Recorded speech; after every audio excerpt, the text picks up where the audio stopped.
नमस्कार बच्चों। भूगोल का प्रयोगात्मक भूगोल कक्षा 12 में पाठ 2 आंकड़ों का प्रक्रमण आज हम पढ़ने जा रहे हैं। इसको अंग्रेजी में डेटा प्रोसेसिंग भी कहते हैं बच्चों। जो भी आंकड़े हम लोग प्रस्तुत करते हैं, संगठित करते हैं, उनको वे सभी आंकड़े अगर उनकी विशेषताओं पर ध्यान देते हैं तो जैसे वर्षा है, ऊंचाई है, जनसंख्या है, घनत्व है, उपलब्धियों आदि में विभिन्नताएं पाई जाती हैं। सही मायने में आंकड़ों का संगठन प्रस्तुतिकरण उन्हें बोधगम्य बनाता है। आंकड़ों के विश्लेषण के लिए अनेक विधियों का प्रयोग किया जाता है। इस अध्याय में हम निम्नलिखित सांख्यिकीय विधियों का प्रयोग सीखेंगे। ये विधियां हैं केंद्रीय प्रवृत्ति के माप, प्रकीर्णन के माप, संबंध के माप। आज हम आप लोगों को केंद्रीय प्रवृत्ति के माप के बारे में बताएंगे। ये जो विभिन्न आंकड़े हैं, आंकड़ों की जो मापनीय विशेषताएं हैं जैसे वर्षा, ऊंचाई, जनसंख्या आदि, तो इन सभी विशेषताओं को मापने के लिए केंद्रीय प्रवृत्ति के माप वह मूल्य या मान होगी जो पर्यवेक्षणों के समूह का सर्वोत्तम प्रतिनिधित्व करती है। ये जो केंद्रीय प्रवृत्ति के माप है ये 3 प्रकार की होती है। पहला है मीन को माध्य कहते हैं। दूसरा है माध्यिका, मीडियन। और तीसरा है बहुलक या मोड। तो सर्वप्रथम हम मीन की चर्चा करते हैं। तो मीन को हम औसत भी कहते हैं। केंद्रीय प्रवृत्ति के औसत के नाम से भी इसको जाना जाता है। माध्य निकालने के लिए 2 प्रकार की विधियां हैं, प्रत्यक्ष विधि तथा अप्रत्यक्ष विधि।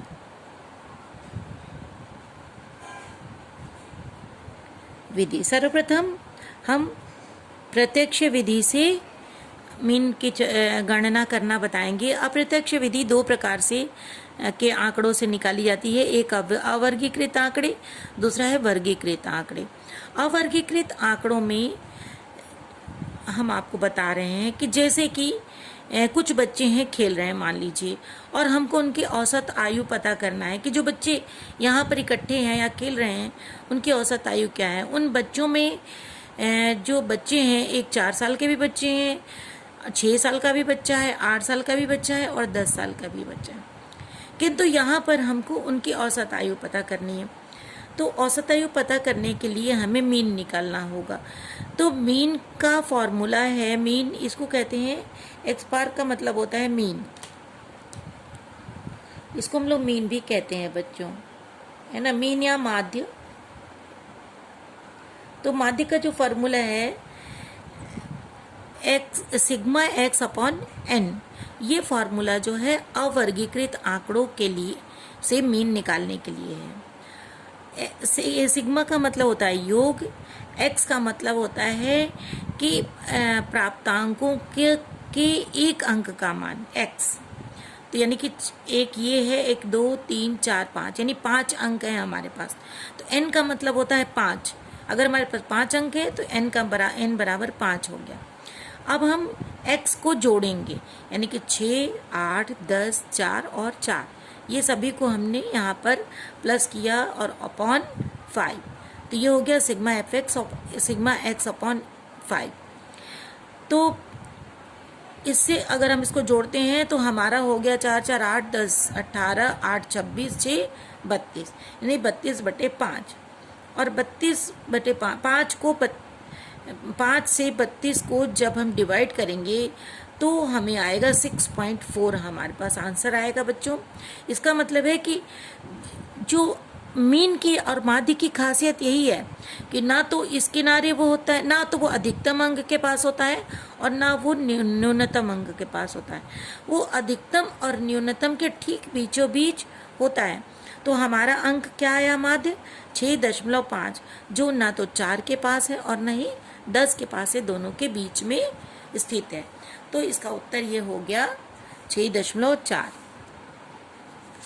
अब हम आपको बताएंगे वर्गीकृत आंकड़ों से माध्य निकालना। वर्गीकृत आंकड़ों के द्वारा माध्य ज्ञात करना। यहाँ पर एक प्रश्न दिया हुआ है, दिए गए आंकड़ों के प्रयोग से फैक्ट्री में काम करने वाले मजदूरों वालों की माध्य मजदूरी दर की गणना कीजिए।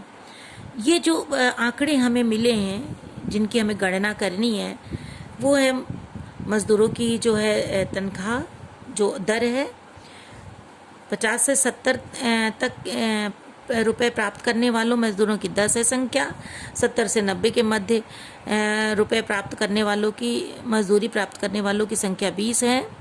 जो मजदूर 90 से 110 रुपए प्राप्त करने वाले हैं उनकी संख्या 25 है, और जो 110 से 130 के मध्य प्राप्त करने वाले हैं मजदूरी उनकी संख्या 35 है, और जो 130 से 150 के मध्य तनख्वाह पाने वाले या मजदूरी प्राप्त करने वाले हैं उन मजदूरों की संख्या 9 है। और हमको ये पता करना है कि जो श्रमिक हैं उनकी औसत मजदूरी क्या होगी। तो औसत मजदूरी प्राप्त करने के लिए हमें वर्गीकृत आंकड़ों के द्वारा माध्य निकालना है, जिसका सूत्र है सिग्मा fx अपॉन n। इस सूत्र के द्वारा हमें माध्य को ज्ञात करना है। इसके लिए हम एक टेबल बनाते हैं बच्चों।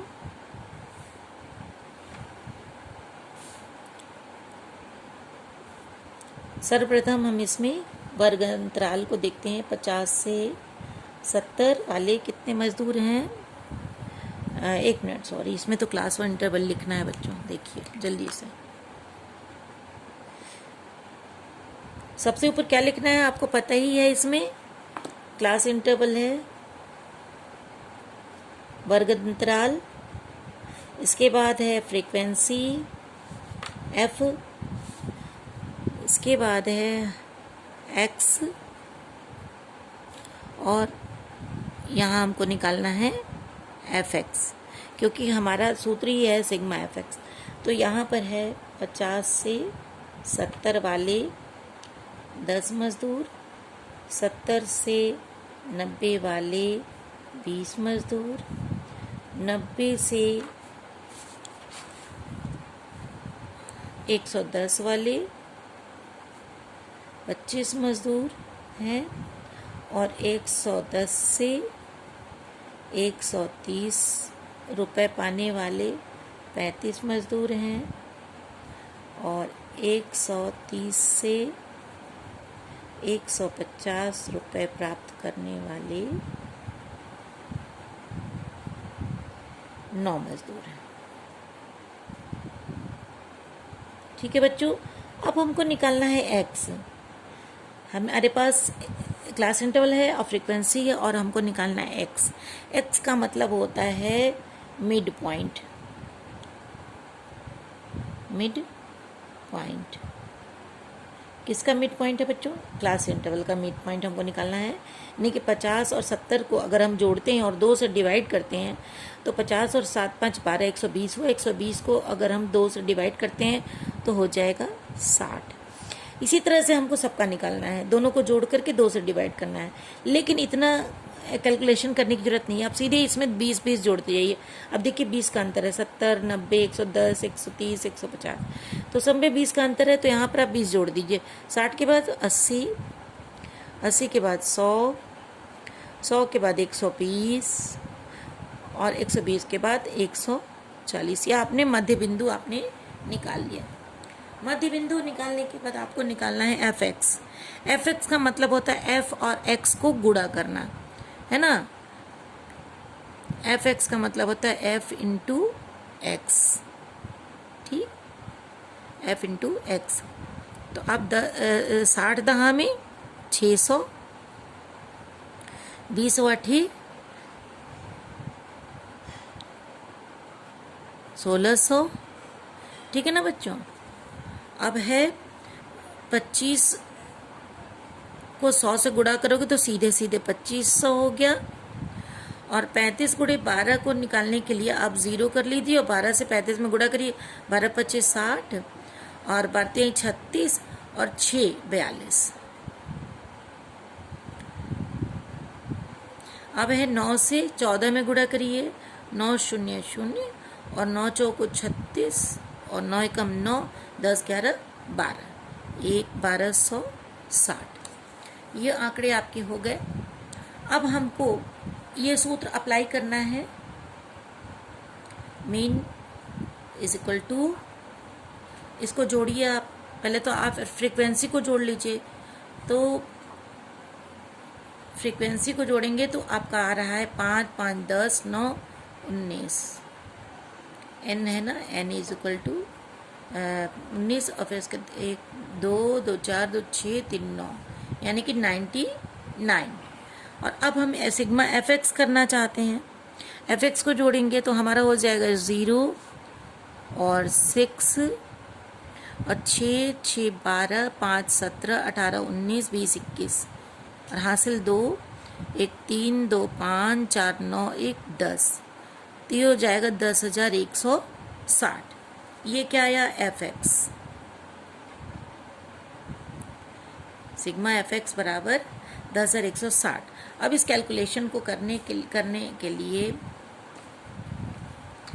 सिग्मा मीन का मतलब मालूम ही आपको, sigma F X upon N यानी कि 10,160 बटे 99। ठीक है ना। तो जब आप इसमें 99 से भाग दोगे तो आपका आंसर आएगा 102.62 है ना। Answer mean is equal to 1026.62। इसका मतलब आपने समझा कि हमने आपको बताया था कि जो माध्य होता है अंकों का, इन अंकों का जो माध्य है वो ना तो शुरू में होता है और ना आखिर में होता है बच्चों। हमने बताया था ना शुरू में होता है और ना ही आखिर में होता है, वो होता है मध्य में। तो आपका जो माध्य आया है 102.62 आया। अब आप 102 कहाँ है आप देखिए। 50 से 70 में नहीं है, 70 से 90 भी नहीं है, 90 से 110 में है और 110 से 80 30 में नहीं है, 130 से 150 में नहीं। यानी कि न इधर है न इधर है, बल्कि वो कहाँ है? मध्य में है। 90 से 110 के बीच में 102.62 है। यानी कि मजदूरों की औसत मजदूरी 102.62 या 103 रुपये लगभग होगी। तो औसत का मतलब एक एग्जैक्ट मार्क्स नहीं होता है बच्चों, उसमें कम नीचे के और ऊपर के दोनों तरह के ही मान सम्मिलित होते हैं। तो आज बच्चों ये आप लोग जितना मैंने कराया है माध्य, उसको आप लोग अपनी कॉपी में करिएगा। ये प्रश्न है ये दाहिनी ओर करिएगा और ये कैलकुलेशन ये सब ये दाहिनी ओर करिएगा।